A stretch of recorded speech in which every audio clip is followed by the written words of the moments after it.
Ben Franklin's World is a production of the Omohundro Institute, and this episode is sponsored by the Great Courses Plus. Welcome to Ben Franklin's World, a podcast about early American history with Liz Covart. The study of history is key to understanding who we are and how we can affect a better future. Ben Franklin's World will introduce you to historical people and events that have impacted and shaped our present-day world. And now, here's your host, Liz Covart. Hello, and welcome to episode 170 of Ben Franklin's World, the podcast dedicated to helping you learn more about how the people and events of our early American past have shaped the present-day world we live in. When we think about slavery and its practice in the Atlantic world, our minds almost always take us to southern states like Virginia or South Carolina, or even out into the Caribbean, places where enslaved people lived and worked on plantations. Therefore, it may be surprising for many of us to know that New England, a place with no cash crops or plantations, a place where many of its earliest settlers came to live so that they could worship their Puritan faith in peace, and a place that became known for its strong anti-slavery sentiment during the 19th century, also has a long, deep slave past. So, why did New Englanders practice slavery, and just how far back does its slave past go? These are questions our guest Wendy Warren will help us explore. Wendy is an assistant professor of history at Princeton University and the author of New England Bound: Slavery and Colonization in Early America, which was a finalist for the Pulitzer Prize in 2017. Now, as we investigate New England's slave past, Wendy reveals the origins of the African slave trade and why American colonists preferred enslaved labor to free labor, when and how New England adopted the practice of slavery, and details about how enslaved people lived and worked in early New England. But first, have you signed up for the Ben Franklin's World listener newsletter yet? If you haven't, you really should, because this weekly email will notify you about new episodes by placing their show notes right in your inbox. Plus, every once in a while, I use the newsletter to send you timely messages about events and news of interest, and the newsletter is also your gateway to our private listener community on Facebook. When you sign up for the newsletter, you'll automatically receive our special link to join the Facebook group. Signing up for the newsletter is easy. All you need to do is text BFWorld to 33444 or visit benfranklinsworld.com. All right, are you ready to explore slavery in early New England and see just how far back New England's slave past goes? Allow me to introduce you to our guest historian. With tidings and wisdom to share about our early American past, here is this week's special guest. Our guest is an assistant professor of history at Princeton University. She's fascinated by the day-to-day practice of colonization and in the negotiations and conflict that existed between would-be rulers and the unruly.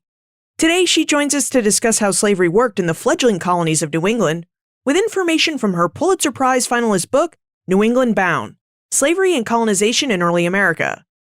Welcome to Ben Franklin's World, Wendy Warren. Thank you very much. It's nice to be here. Now, at the start of New England Bound, Wendy notes that between the 16th and 19th centuries, nearly 13 million Africans were enslaved and shipped to North and South America. Wendy, before we explore New England's involvement in the slave trade, would you tell us a bit about the African slave trade and how it started? Well, that's a pretty big question, but essentially the African slave trade to the Americas rises in parallel with the development of cash crops and the extractive enterprises that benefit from the presence of enslaved labor like gold mining or silver mining. So in the first decades of European colonization, the economic situation, you might say, is typified by plunder and trade. It's a little more ad hoc. But once Europeans developed cash crops, then the focus of colonial efforts becomes production, really the use of land to produce things that can make profits. And once that happens, then you might want enslaved labor to produce commodities that will bring that kind of wealth. And in fact, scholars like David Eltis have tracked the growth of the Atlantic slave trade pretty neatly to the rise of commodity production.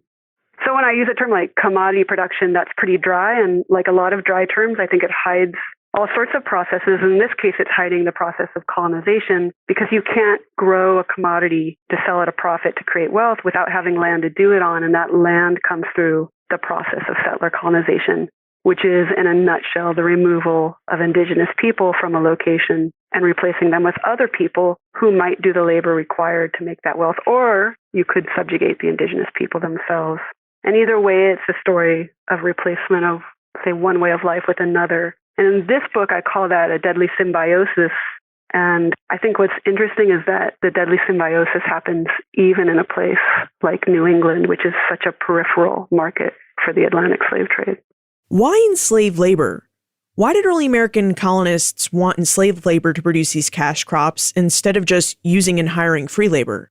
Well, free labor is pretty expensive. And in the case of a cash crop like sugar, which, many historians have eventually argued drives sort of the English Empire, early modern English Empire, it's really deadly, and you can't get free labor to do that kind of work. So enslaved labor fits the bill.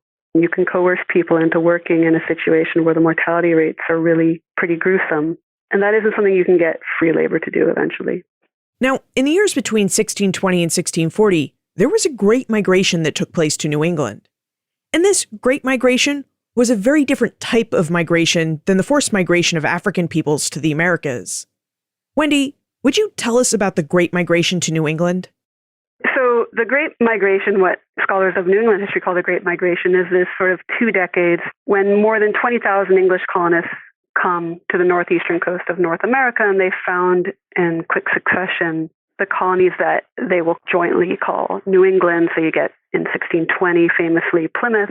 In 1630, you get the Massachusetts Bay Colony. In 36, you get Connecticut and Rhode Island. In 37, you get the New Haven Colony. And this is a very sort of famous story of a huge mass of people coming across the Atlantic Ocean. It's not really the story of New England bound, but what is interesting is that it happens at the same time that there's a sort of terrible migration, a coerced migration going on across the Atlantic world, going the same direction, coming west across the Atlantic. And so that's the story of New England bound. Now, the Great Migration happens before, say, the sugar boom in the Caribbean, but it's an interesting story of 2 migrations. This may be surprising for many of us to know, but the history of New England is deeply intertwined with the history of chattel slavery. Wendy, would you tell us when and how New Englanders began to adopt slavery? And would you tell us about the earliest forms of slavery they practiced? Slavery is there really early in New England, earlier than I thought I would find. So if you take a famous story like, the Mayflower Pilgrims coming to Plymouth, the story is that they struggle through their first long winter, 1620, at the rudimentary outpost that they build on sort of the western shore of Cape Cod Bay. And then, fortuitously, this man named Squanto or Tisquantum approaches them and shows them how to find food and game. And, the question arises, how did they speak to each other? How did Squanto speak to these pilgrims? And the answer has to do with enslavement, and that in 1614, he had actually been kidnapped by an English captain named Thomas Hunt, along with, I think, 23 other Native Americans, and had been taken to Spain and sold into slavery there. And Squanto, at least, I don't know about the 23 others, proved himself pretty adept at navigating the Atlantic world. He somehow ends up in England, and somehow there, presumably a ship captain identifies him as someone from New England and puts him on board to serve as a translator to go back to New England and sort of work in the fishing industry, presumably, or help with something. He's going to work as an interpreter. So he gets back to New England and goes back to his village where he finds that everyone has died of smallpox, sort of typical outcome of colonization in the 17th century. And that is why he approaches the pilgrims, and he speaks to them in English because he's been enslaved and has sort of made his way through the Atlantic world. So that's one example of slavery appearing even at the sort of most mythical of origin stories of New England. But leaving aside that sort of well-known story, in 1638, we start getting evidence that enslaved people are in New England. So John Winthrop writes in his journal in 1638 that the ship Desire, which is based out of Salem, has taken enslaved Indians from the Pequot War, captive Indians, and has taken them down to the West Indies and sold them into slavery there, and has brought back, in Winthrop's word, Negroes. So enslaved Africans have come already in 1638, and enslaved Indians have been sold out of the region. So this is sort of the first evidence of a round-trip slave voyage. And then in 1638 also is a story that I found very touching and compelling of a man named Samuel Maverick, who was an Anglican colonist. He owned 3 enslaved Africans on an island in Boston's harbor, Noddle's Island.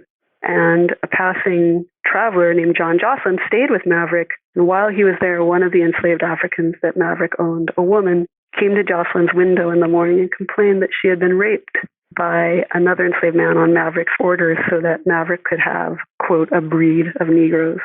And that story is very early at 1638. As I said, the Massachusetts Bay Colony is only founded in 1630. So you asked about the earliest forms of slavery. I mean, the earliest forms of slavery, the enslavement of Indians, the exportation of Indians, and the sort of attempts to breed, these are all happening right away. Not extensively, to be sure, but they're happening.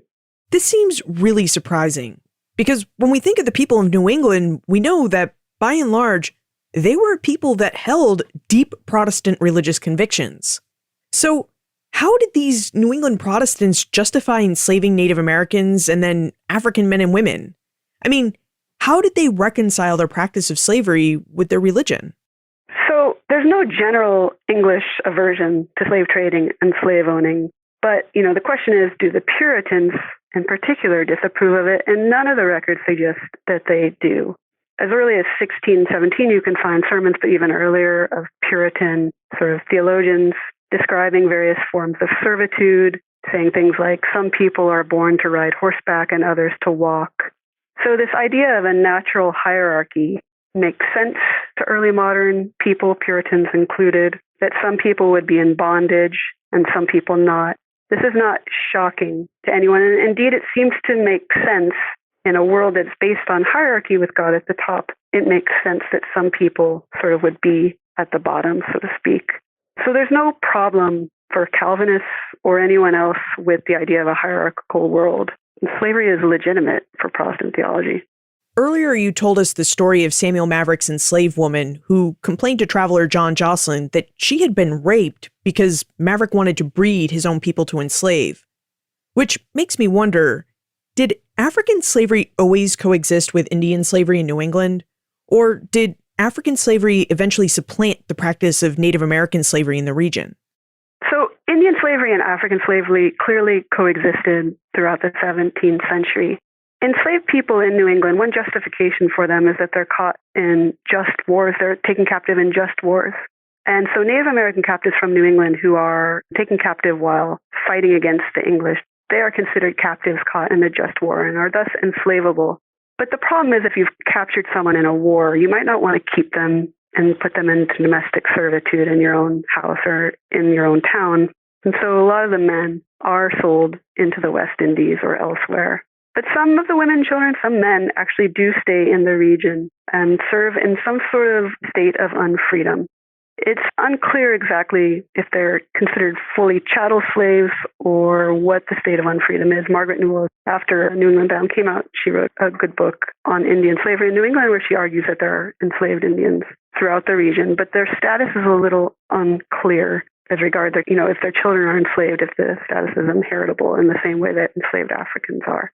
But certainly Indian bondage is all over New England. So what did slavery as an institution look like in early New England? I mean, when we think about slavery, we usually think about how it was practiced in the southern colonies like Virginia and South Carolina, or even in Caribbean colonies like Jamaica and Barbados. These were colonies with plantations. So how did New Englanders practice slavery? Because I have to imagine that it must have been very different. Well, enslaved labor in New England was different than, say, the more talked about plantation style of labor in that it wasn't exactly racially differentiated from the labor that a colonist was doing. That is to say, an enslaved African in New England wasn't in a tobacco field, wasn't growing sugar, was doing instead the labor of a colonist. Many of these people lived, were sort of the only enslaved person in a household, and they did the labor that colonial household needed done, washing, farming, gardening, cutting down wood, the things that colonists needed in order to create a successful settlement. So it isn't a racialized labor system precisely, and as a result, the labor of slavery in New England can seem a little bit invisible because they didn't do work that was different than their owners or than the English. Like I said, they hauled water and cut trees and worked in warehouses and cooked. And I think that it's worth considering that they did this because this is a very precarious moment for the English in the area. It's the moment when the colonies are being settled, and there were specific needs on the ground at that moment for specific kinds of labor. And that's interesting to me. We often think of this sort of Atlantic system as this huge spiral of movement and trade and energy of people. I think it's worth remembering that at some point in that huge spiral of movement, the people ended up in specific moments and specific times. And in 17th century New England, the labor needs of that specific place and time were the work of settler colonization, were very mundane tasks. There's this case of a man named Juan, or called Juan. He's an enslaved African man who works in Salem, and he goes out one day with horses and a cart to gather some firewood, and the horses bolt, and he only recovers them from a swamp with great difficulty. They've really been spooked. And the reason he decides they bolted, he and some witnesses agree, is that they were scared by a witch. So this is a prime example to me of what slavery could look like in 17th century New England. This man whose name or whatever he's called is not an English name, Juan, and he is almost certainly not from the region, but he's ended up captive somehow in New England. And what does he spend his days doing, or at least some of his days? He gathers firewood for an average farmer in Salem. So one of the most violent institutions in world history, the Atlantic slave trade, has grabbed this man, has uprooted his life, and has dumped him in Salem, a small town, where he sees the most local phenomenon, witches. So he lives in the Salem that we're familiar with, this New England town that is haunted by witches. But he's also in the Salem of the Atlantic world, which is a bustling port town where Africans could labor alongside English people doing the work of colonial settlement. And he's a sort of coerced colonist. I think it complicates our understanding of African American history to think of Juan so early in North America doing this sort of labor. I think African American history to my students can seem a very static thing before the Civil War. They have this sort of static image of people laboring in cotton fields. But in fact, African American history is really long and deep in the country, and it includes people like Juan, who end up in Salem. Just how many enslaved people did New Englanders import to do these mundane tasks associated with settler colonialism?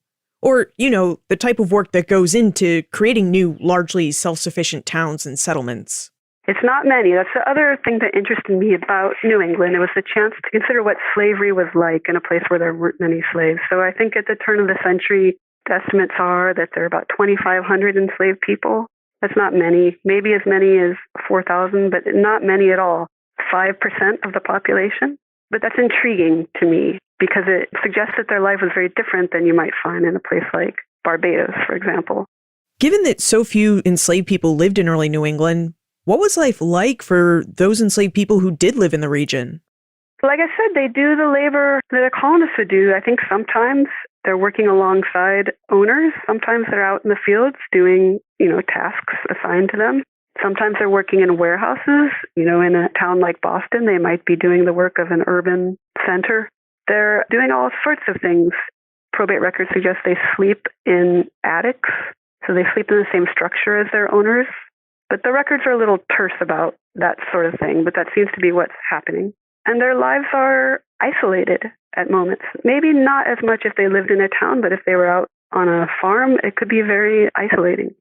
Were there big differences in the lives of enslaved people in early New England, like between those who lived in port towns like Boston or Salem and those who lived in more rural areas like those we'd find in northern and western Massachusetts? I mean, there must have been, right? So by the end of the century, we have Cotton Mather writing up rules about how enslaved Africans, or just Africans in general, should behave in the town. And he says things like you can't gather after dark, you can't corral, essentially. And that suggests that there was a community that people could find and that they did do things like meet after dark and walk the streets, etc. But if you were out on a farm, of course, your life must have been very different indeed and must have felt very lonely.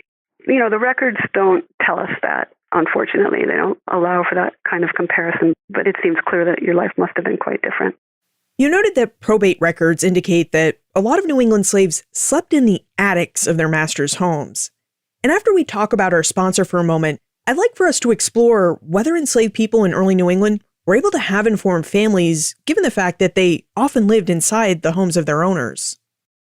We've been exploring the practice of slavery in colonial New England, and one key piece of information we've discovered thus far is that the practice of slavery looked very different in colonial New England than it did in other places that grew cash crops, or crops colonists produced more for their commercial value than for their own use. Now, one of the biggest cash crops in British North America was tobacco, while sugar became absolutely huge in the wider Atlantic world. Would you like to know more about these cash crops and why they proved so popular during the 17th and 18th centuries? Visit thegreatcoursesplus.com/bfworld. Sign up for the free trial that they're offering you, and check out the Great Courses Plus course, Food, A Cultural Culinary History. Professor Ken Abala will take you through the history of human civilization to show you just how food has shaped everything from war, trade, politics, and art to even religion over time. In Food, A Cultural Culinary History, you'll find a 30-minute video called Dutch Treat, Coffee, Tea, Sugar, Tobacco, where Professor Abala discusses how the trade in exotic foods like tobacco and sugar gave rise to European colonial empires and to the spread and use of African slavery. The Great Courses Plus will even help you move beyond the subject of history too if you want, because it has over 8,500 lectures in its vast library of courses that will help you satisfy your curiosity about so many different subjects, like math, science, psychology, and even about how to perform new skills, such as cooking, photography, and speaking a new language. All of these fascinating lectures are presented by award-winning professors and experts, in easy-to-watch 30-minute long videos that you can stream, download, and watch all on your own schedule and on all your favorite mobile devices. So visit thegreatcoursesplus.com/bfworld to extend your exploration of history and to dive into new topics that simply fascinate you. To claim your free trial of The Great Courses Plus, visit thegreatcoursesplus.com/bfworld. Wendy, were enslaved people in early New England able to have informed families given the fact that they often lived inside their owners' homes? It's clear that, people seek community, and so people found community. It was harder, if you're living alone in your owner's home, it was harder to form a community than it might have been on a plantation where there are large holdings. But we know from various court records that people did form some sort of liaisons.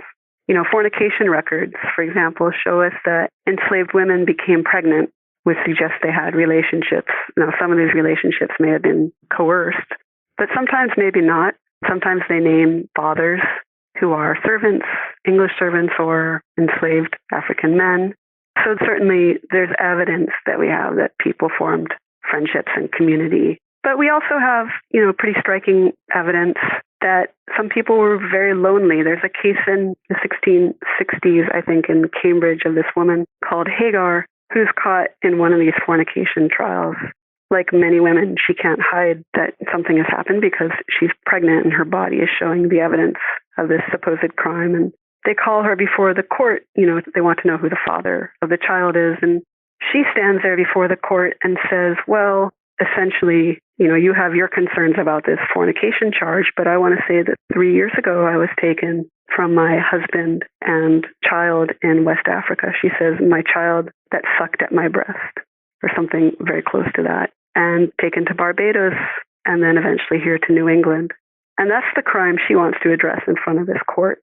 It's not at all the charge of fornication. You get the feeling she doesn't care about that. She wants to talk about this kidnapping 3 years ago that has uprooted her life. And you could do a lot with that kind of record. You could talk about, court practices. You could talk about the court itself. But what I thought was interesting was to center her opinion of what had happened and to sort of delve into the loneliness she's expressing and the sorrow about this child, this nursing child she had left behind in Africa. And also to sort of give credit to the courage she felt. She's standing in this court speaking a language that's not her first language, clearly. She says she's from Africa. And instead of caring about what the magistrate is asking her, she launches her own accusation. That takes no small amount of fortitude, given she knows the violence of the system if she's been to Barbados. It takes an immense amount of courage to do what she did. And it speaks to, I think, an immense well of loneliness and isolation that hasn't been assuaged by whatever relationship she had that made her become pregnant. And when the records say things like that, I found it very compelling, very touching and compelling. Just as when Mr. Maverick's, enslaved woman spoke to a passing stranger and said, hey, this isn't right. That's a courageous act in itself. We can find other compelling and touching moments in Wendy's book, New England Bound, such as when she discusses what happened to enslaved men and women when they became older and unable to perform the heavier tasks of settler colonialism.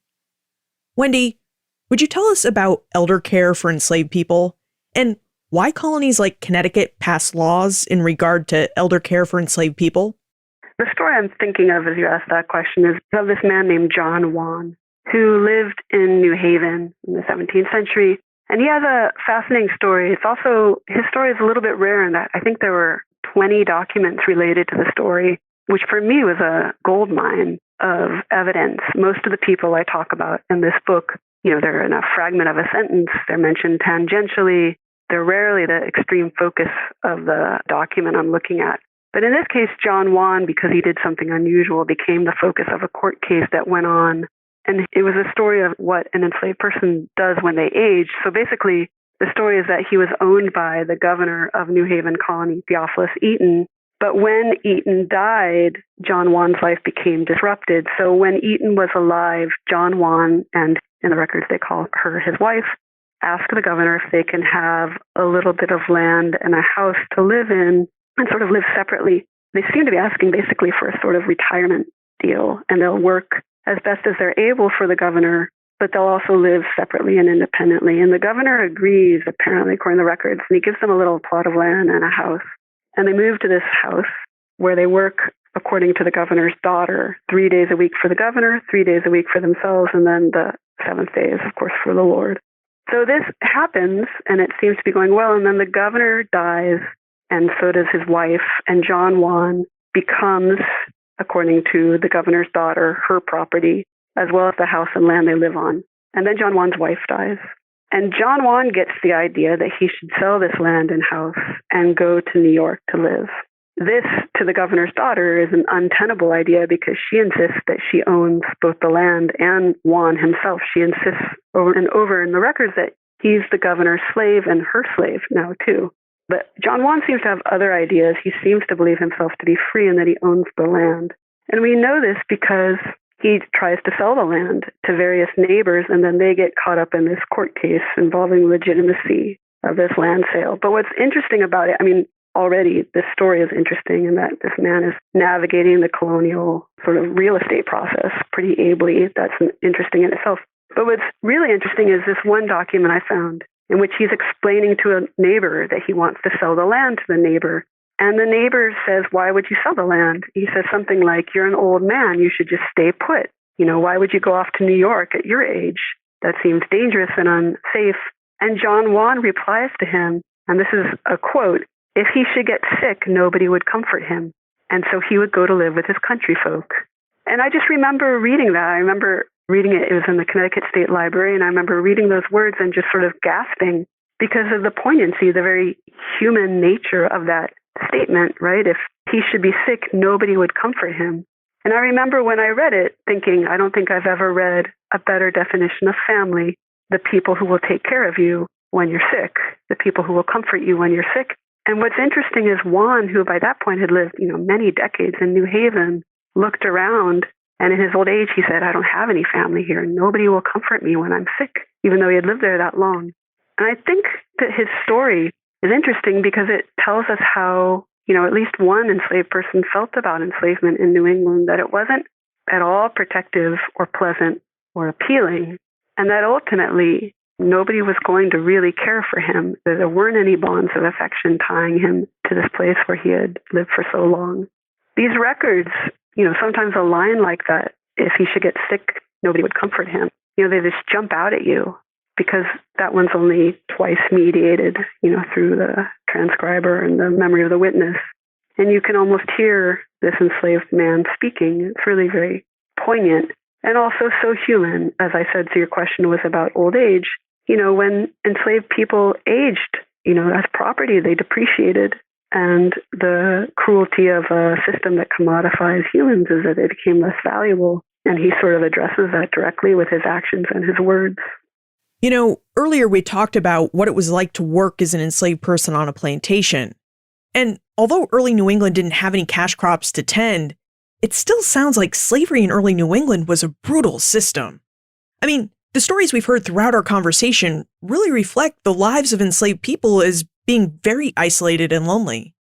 Yeah, I think that loneliness is a real feeling. I wouldn't want to suggest that it wasn't at times also a brutal system.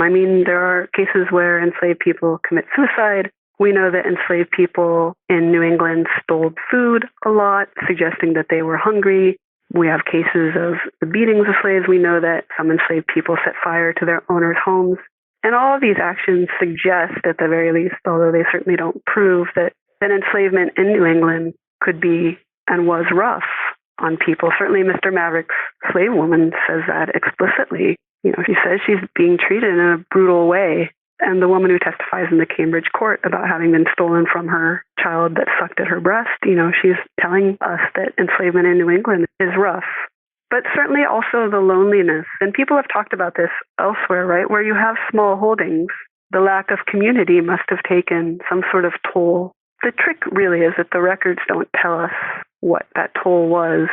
And, no matter how closely you listen, some things you'll never be able to know. But you can ask questions. You can listen to people like John Wan, and then you can just ask questions so that your reader wonders, too, what it would feel like to be alone, to have been kidnapped and end up in a place like New England.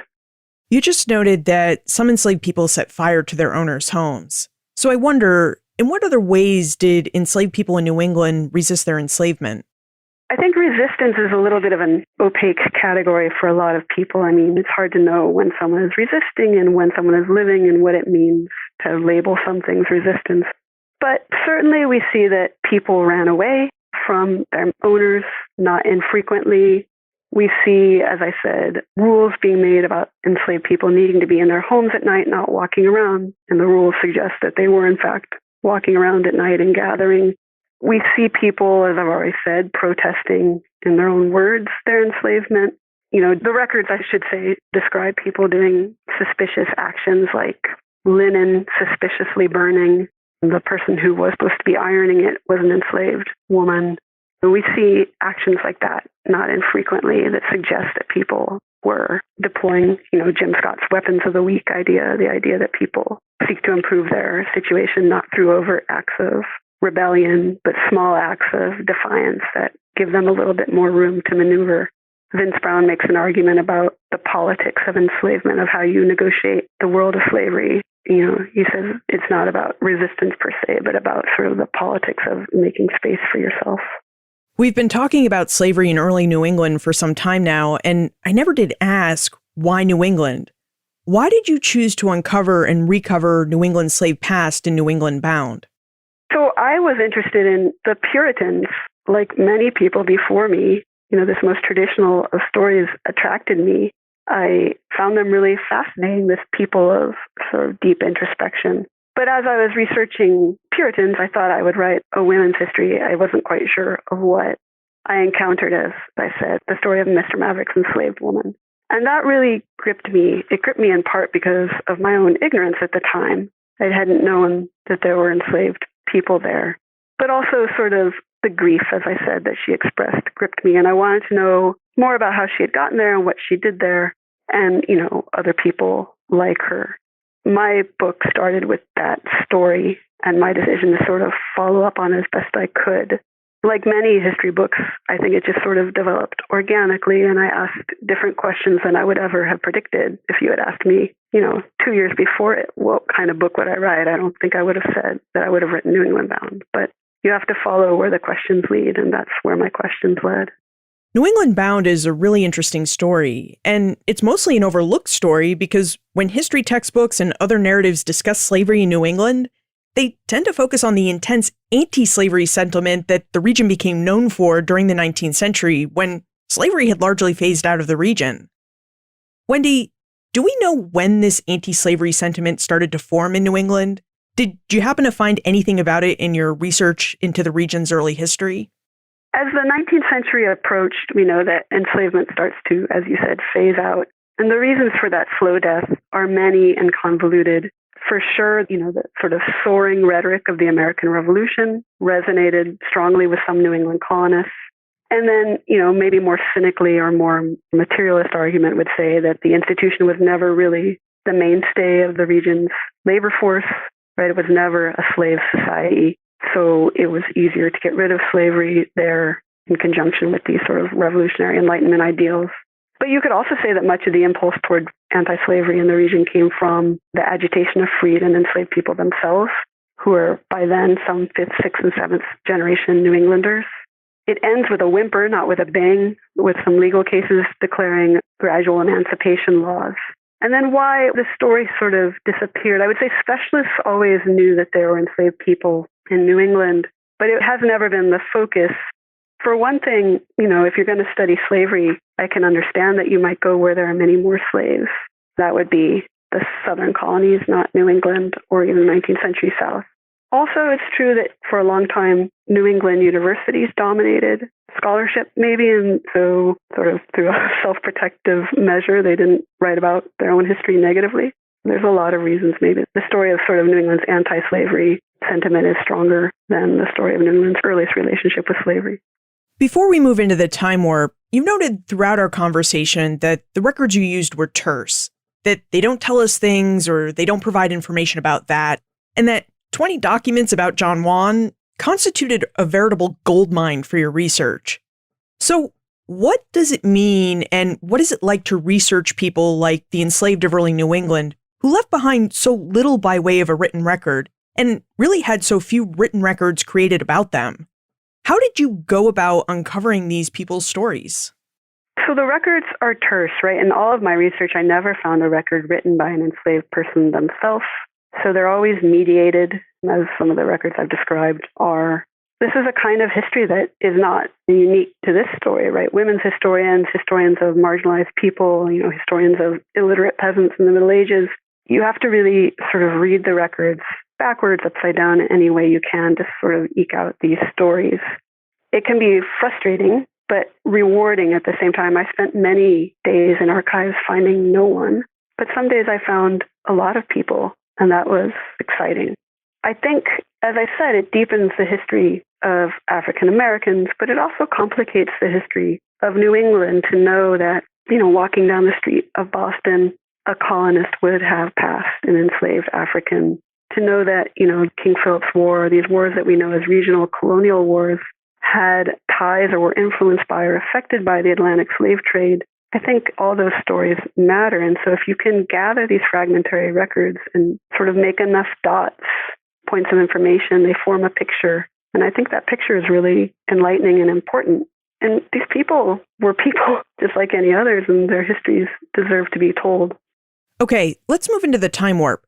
This is a fun segment of the show where we ask you a hypothetical history question about what might have happened if something had occurred differently or if someone had acted differently.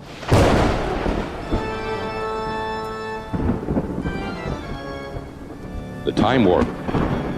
Historians can't predict the future, but they can speculate about what might have been. In your opinion, what might have happened if New England had found a cash crop and its slave population had been larger? How would the history of slavery in New England, British North America, and even in the early United States have been different?